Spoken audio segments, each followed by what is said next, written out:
Galera do meu canal, como vocês estão? Tudo bem? Galera, é o seguinte, tô aqui no aeroporto, estou indo hoje para o Pará, mais especificamente na Ilha do Marajó. Estou muito animado para essa viagem, é uma viagem muito diferente. Nós estamos indo junto com o pessoal da Monte Sião e com o governo federal. A gente foi convidado para poder estar lá, conhecer algumas coisas que estão acontecendo lá na Ilha do Marajó, para poder atender aquela população com aquilo que a gente faz na Construid. Estou muito animado, muito animado. Vai ser um desafio e ao mesmo tempo eu não tenho muitas informações do que vai acontecer, mas eu espero que seja muito bom e acompanhe tudo aí, tá bom?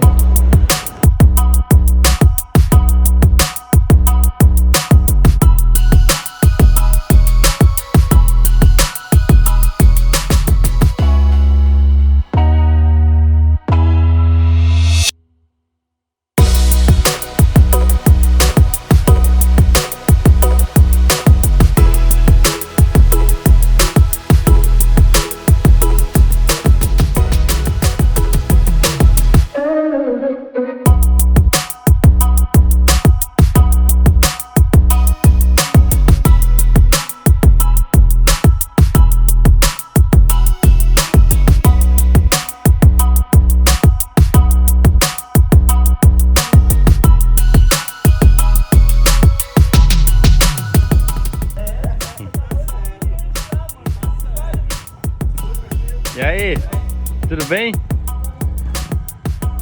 Tudo certo?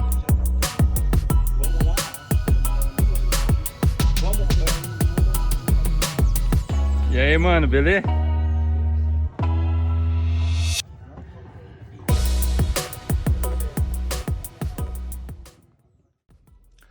Bom, pessoal, a gente saiu de São Paulo, como vocês viram aí, de avião, pegamos um avião para Brasília. De Brasília a gente fez uma conexão, fomos para Belém do Pará e descendo em Belém do Pará pegamos um catamarã, onde a gente passou 6 horas dentro do rio até chegar em um município chamado Breves, e de Breves ainda pegamos 1 hora de voadeira de barco, um barco mais rápido, até chegar nesse município onde a gente encontrou essa realidade, onde a gente encontrou o abrigo.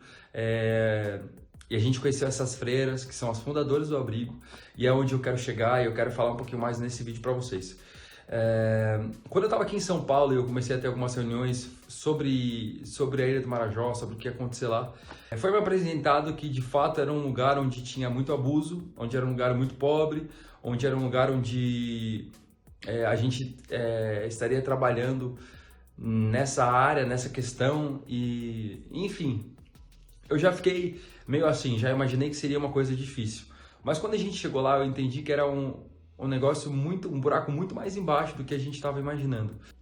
É absurdo como chega a ser até parte da cultura deles essa questão de abuso sexual. A gente ficou sabendo até daquela história do boto cor-de-rosa, que é uma história, virou um folclore, né, brasileiro, e esse folclore ele foi criado justamente para que os pais, as pessoas que cometem esses abusos, elas pudessem contar e achar algum meio de omitir, de mentir o ato de fato que eles cometiam com os filhos, né? Onde fala que o boto ele vinha de madrugada e ele se transformava em um homem, daí ele tinha relações sexuais com as filhas, enfim, com as meninas, e depois ele voltava para a água e ninguém sabia quem era quem, as meninas engravidavam do boto, e um negócio extremamente absurdo, extremamente demoníaco, e que nós brasileiros encaramos com muita naturalidade por achar que é algo muito tranquilo.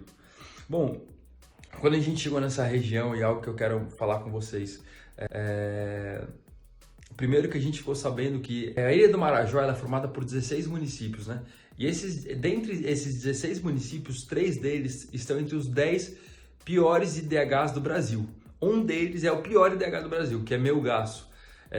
Então assim, para você ver que como de fato não é algo só espiritual, mas como o espiritual ele invade completamente o natural, e assim esse redomo assim de pecado, de sexualidade, de promiscuidade, como isso invade de fato a sociedade a ponto deles serem o pior lugar, o pior IDH no Brasil, sabe? As pessoas mais miseráveis, o pior desenvolvimento.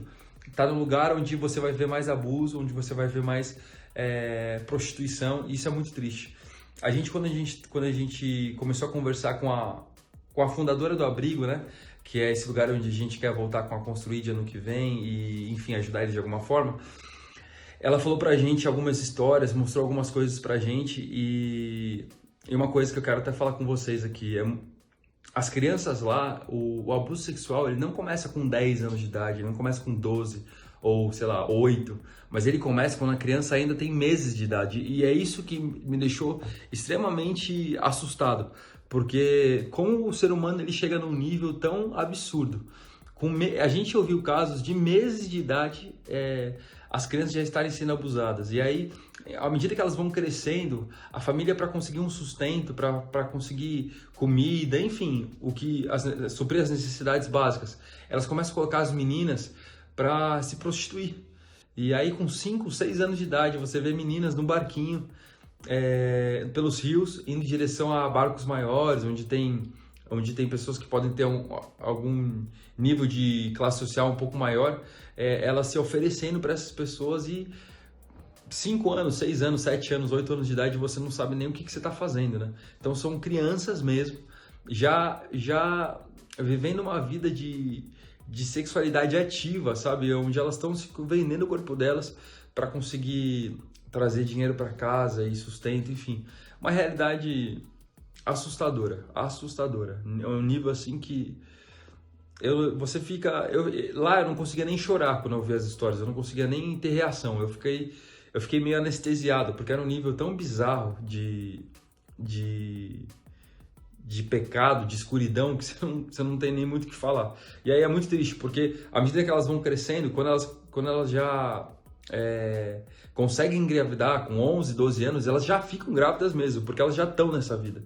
Então, assim, bebê, você já está meio que inclinado a ser abusado, né? Bebê e, enfim, criança muito pequena. Você começa a crescer um pouco, você é levado pelos próprios pais a se prostituir. E com 11, 12 anos de idade, você já está tendo um filho. Então, ou seja, a tua criança já nasce nesse contexto de abuso, de prostituição, e ela já vai meio que condenada a viver isso. E isso é muito assustador, é muito assustador. A gente que vive na capital, a gente que vive em lugares maiores, onde a gente tem mais oportunidades, a gente acha que todo mundo vive isso, né? E quando você vai para uma região dessa, onde está tão próximo no teu próprio país, e você se depara com um negócio desse, é extremamente revoltante, extremamente revoltante. A gente ouviu algumas outras histórias, enfim, eu acho que eu não tô nem fazendo esse vídeo para contar isso também, para entrar em detalhes de histórias, porque eu acho que é uma coisa que pode chocar muito vocês. Mas o que eu queria fazer gravando esse vídeo é trazer um pouco para a realidade, mostrar para vocês um pouco do que acontece e o quão triste é isso, sabe? O quanto a igreja precisa ser despertada, a igreja precisa ser levantada, a igreja precisa fazer algo de fato por essas pessoas, por essas comunidades, enfim, porque não é a política, sabe? A política tá lá desde sempre, nunca fez nada, na verdade só piorou o quadro. Então não são os ministérios públicos, enfim, não são pessoas com coração bom, mas de fato é a igreja, de fato é o evangelho, de fato é Jesus, sabe? A gente que precisa ser despertado, a gente que entende que nasceu de novo, nós que entendemos que carregamos o Espírito Santo, nós precisamos ir para esses lugares e de fato ser um agente de transformação. Eu acho que uma das coisas que mais me chocou nessa viagem foi quando a gente chegou no abrigo, né? A gente encontrou a irmã Raimunda, que é uma das fundadoras, são 2 irmãs católicas, uma delas é a Raimunda, que foi quem a gente conheceu mesmo e gastou um tempo com ela. Quando a gente conheceu ela e começou a entender a realidade dela ali, o que ela passava, aquilo para mim foi uma das coisas mais emocionantes, mais assustadoras de ouvir, porque uma senhora eu acredito que mais de 70 anos de idade, e que entrega a vida dela por completo para cuidar de 33 crianças de acho que 2 a 15 anos de idade e com situações diversas, com realidades, histórias das mais chocantes possíveis e que corre risco de vida. Ela estava contando pra gente que constantemente ela é ameaçada de morte, constantemente. Ela mora lá sozinha no abrigo. Essas 2 irmãs, a Raimunda, a outra eu não me lembro o nome. Mas as 2, elas dormem ali sozinhas, elas têm funcionários, voluntários durante o dia, mas toda noite elas dormem ali sozinhas e trancam tudo e, obviamente, dormem com medo, porque elas tiram, né, as crianças, os pais estão ali soltos, né?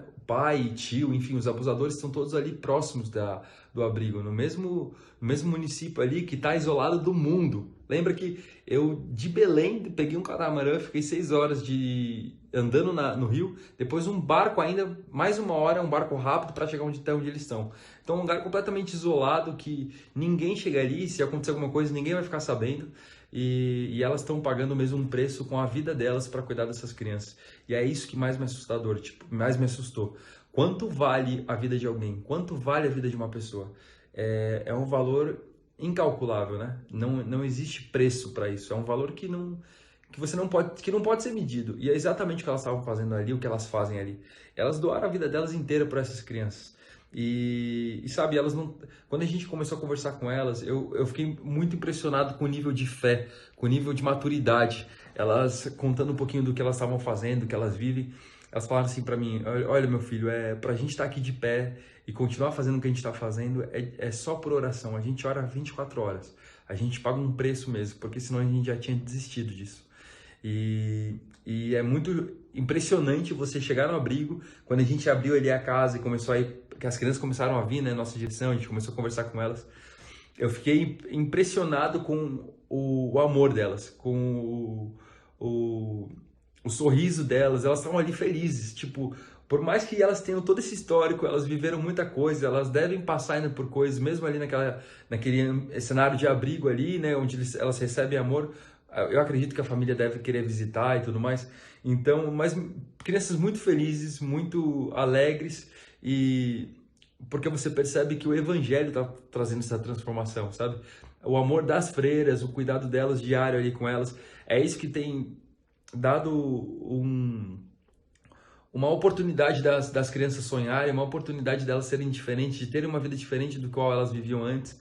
E é loucura, até onde o amor ele pode chegar, o que o amor faz, sabe? E essas senhoras de mais de 70 anos de idade, tendo uma vida tão relevante ainda, né? Nesse estágio da vida, sendo ainda tão relevante na vida de alguém. Isso é incrível. Eu fico pensando que nós, jovens, podemos fazer. Se senhoras com essa idade, com tanta coisa que já viveram, ainda tão presentes, sabe? Estão sendo tão relevantes, estão mudando a vida de tanta gente. O que a gente, com 20 e poucos anos de idade, o que a gente não pode fazer por alguém? E, enfim, era isso que eu queria falar, sabe? Trazer vocês um pouco para a realidade e dizer também, como eu já falei no meu Instagram, que eu quero fazer algo. Eu quero fazer algo, eu não quero que isso seja só um desabafo ou só um compartilhar de uma história para ter um vídeo no YouTube, sabe? Mas eu quero deixar isso registrado porque eu sei que a gente, agora em 2020, eu sei que a gente vai voltar lá e eu sei que a gente vai fazer alguma coisa. E vai ser incrível quando a gente olhar para trás e falar, olha, lá a gente só estava se sensibilizando com a causa, mas já estava sendo gerado algo no nosso coração para voltar e fazer alguma coisa por eles. Então é isso, gente. Tá aqui o meu desabafo, contando para vocês um pouco do que eu vivi, a minha história com a Ilha do Marajó já, e esse convite para você que está assistindo isso. 2020 nós vamos fazer algo e você que é inscrito nesse canal sabe que esse não é um canal normal, você faz parte disso e a gente vai para lá fazer algo por eles, tá bom? Deus abençoe e até o próximo vídeo. Tamo junto.